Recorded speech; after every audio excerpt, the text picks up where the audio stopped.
ఈరోజు దేవుని వాక్యాన్ని చదువుకుందాం. కీర్తనల గ్రంథము 1వ అధ్యాయము 1వ వచనాన్ని చదువుకుందాం. దుష్టుల ఆలోచన చొప్పున నడవక. ప్రియమైన దేవుని పిల్లలారా, ఈరోజు దేవుడు తన వాక్యము ద్వారా మనందరితో మాట్లాడుతూ ఉన్నాడు.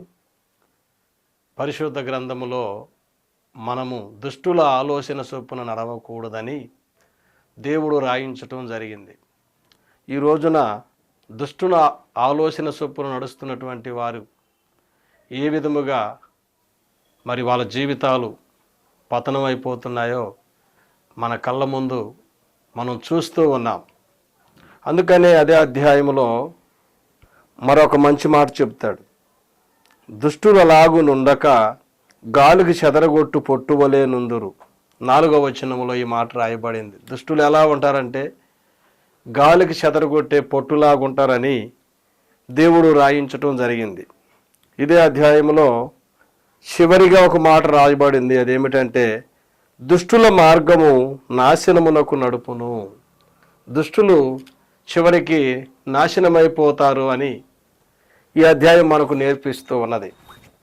కాబట్టి ఈ రోజున దేవుని మాటలు వింటున్న ప్రియమైన దేవుని వారలారా, మనము దేవుని ఆలోచన తీసుకొని దేవుని ఆలోచన ప్రకారం మనం నడుచుకోవటం మనకెంతో అవసరమై ఉన్నదని ఈరోజు దేవాతి దేవుడు మనకు తెలియజేస్తూ ఉన్నాడు. అదే కీర్తనల గ్రంథము 16వ అధ్యాయము 7వ వచనంలో అంటాడు కీర్తనాకారుడు, నా ఆలోచనకర్త అయిన యెహోవాను నేను స్తుతిస్తాను అంటున్నాడు.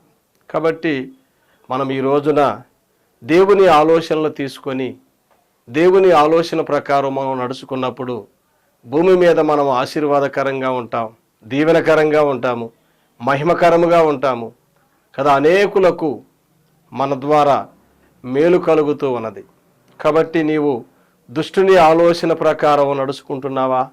అయితే నీవు గాలికి చెదరగొట్టే పొట్టులా అయిపోతావని, చివరికి నాశనానికి వెళ్ళిపోతావని ఈరోజు దేవుడు తన వాక్యము ద్వారా మనతో మాట్లాడుతూ ఉన్నాడు.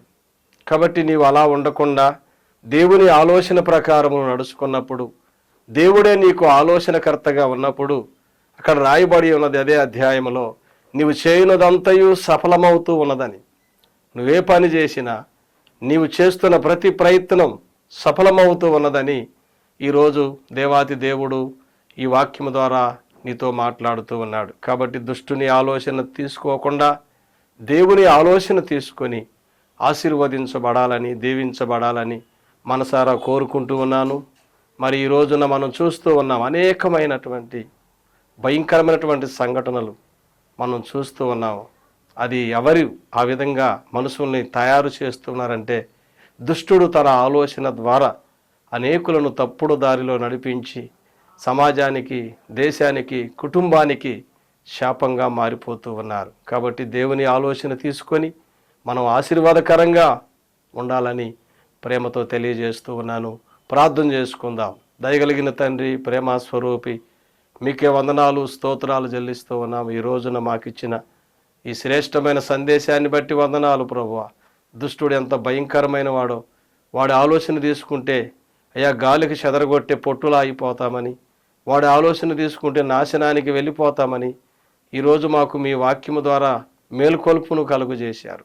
సమాజంలో ఉన్న నీ పిల్లలైన వారు మీ ఆలోచన తీసుకొని ఆశీర్వాదకరంగా, దీవెనకరంగా, మేలుకరంగా ఉన్నట్లు సహాయం చేయమని యేసు నామమున అడుగుచున్నాము తండ్రి. ఆమేన్.